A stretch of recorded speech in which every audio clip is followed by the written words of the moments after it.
কিয়ামতের পূর্ব মুহূর্তে অনেকগুলো মানুষ থাকবে।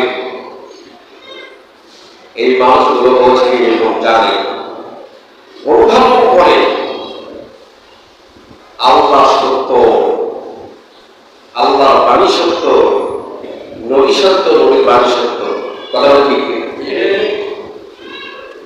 বিশ্বাস করে মানে, কিন্তু তারা কি পরিগত পক্ষে আল্লাহ, আল্লাহ নবী এদেরকে মানে না, প্রকাশ্য করে না, অঘোষিত ভাবে অমান্য করে তারা চলাফেরা করে, কোরআনের বিরোধিতা করে। কথা বলছি, নবীর আদর্শের বিরোধিতা করে। কেমন সেটা? এখন তারা বোঝে যে আমরা যে পথে অনুধাবন করছি, যে পথে চলছি, এই পথ যদি ছেড়ে দিয়া মুহাম্মদের দেখানো পথে, আল্লাহর দেখানো পথে যদি চলি, আমাদের কর্তৃত্ব থাকবে না, আমাদের ক্ষমতা থাকবে না, আমাদের পাওয়ার থাকবে না, আমাদের অর্থ থাকবে না। এই অর্থের মালিক হবে দেশের সর্বসাধারণ। এই সর্বসাধারণ যখন এই সম্পদের মালিক হবে, এই সর্বসাধারণের অবস্থা যেরকম হবে, আমাদের অবস্থা ওইরকম হবে, তখন আমরা বিলাসবহুল জীবনযাপন করতে পারবো না। তখনই কিন্তু তারা এই স্বার্থের কারণে ফাসিক পথে চলে যায়, নাফরমানের পথে চলে যায়, মুশরিকদের পথে চলে যায়, কাফেরদের পথে চলে যায়। পরিগত পক্ষে তারা ঈমানদার হবে। কথা বলে ঠিক?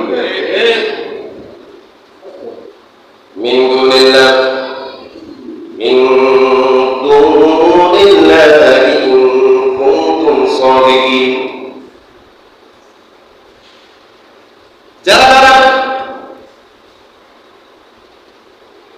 আল্লাহ ছাড়া কোনো সাহায্যকারী নাই, আল্লাহ ছাড়া কোনো মাবুদ নাই,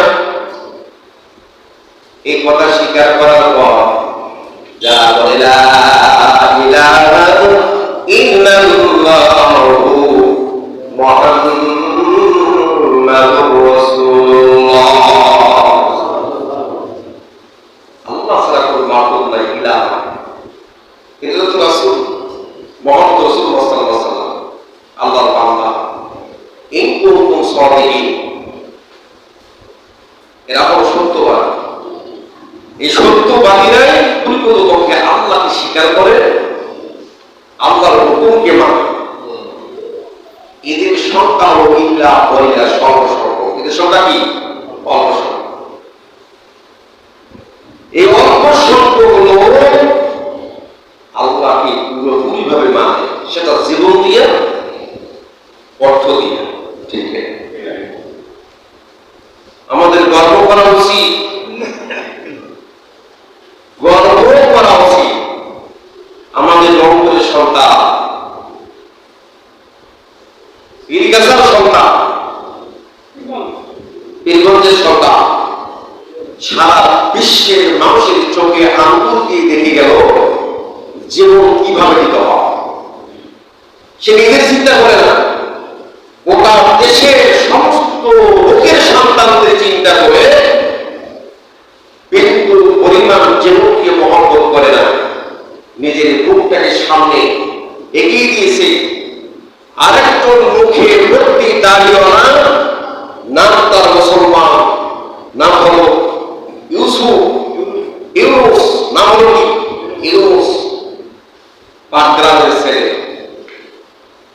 নামে মুসলমান, সে নামাজও পড়ে, ঈদের নামাজ পড়ে, ফেসবুকে আপলোড দিচ্ছে বাপ্পাটা ছবি, চেহারা দেখে বড় ভাই ছেলে, লোকটা মাসুম, বেগুনা। আসলে কি সে বেগুনা?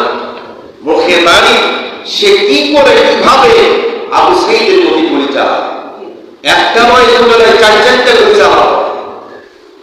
তার হাতে কোনো লাঠি নেই, তার হাতে কোনো অস্ত্র ছিল না, অস্ত্র ছিল না, ছোট্ট একটা লাঠি ছিল।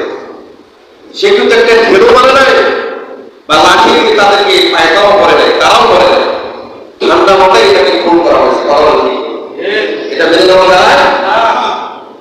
এই ছেলেটা জীবন দিয়ে গোটা দেশের সমস্ত পিতা মাতাকে দেখে দিয়ে গেল, আমি আপনাদের সন্তানদের জন্য আমি জীবন দিলাম। সুবহানাল্লাহ।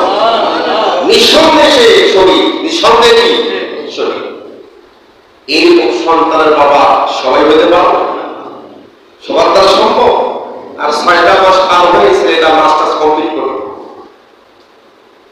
ক্লাস 5 এ বৃত্তি, 8 এ বৃত্তি, ইন্টারে বললে ক্লাস, মেট্রিকে ইন্টারে ক্লাস, নিজের বাবা দিন মজুর, কি কষ্ট করেছেন, এটা কি শুরু করে লেখাপড়া করেছে, আলহামদুলিল্লাহ।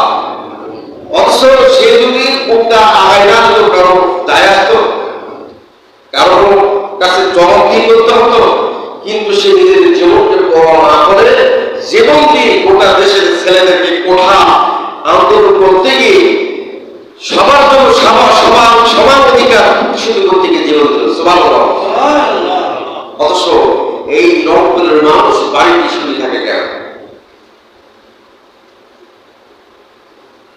আজকে সমস্ত দেশের মানুষের সবার ঘরে কাজ ছেলে ইন্টারে পড়ে, 5 এ পড়ে, মেট্রিকে পড়ে।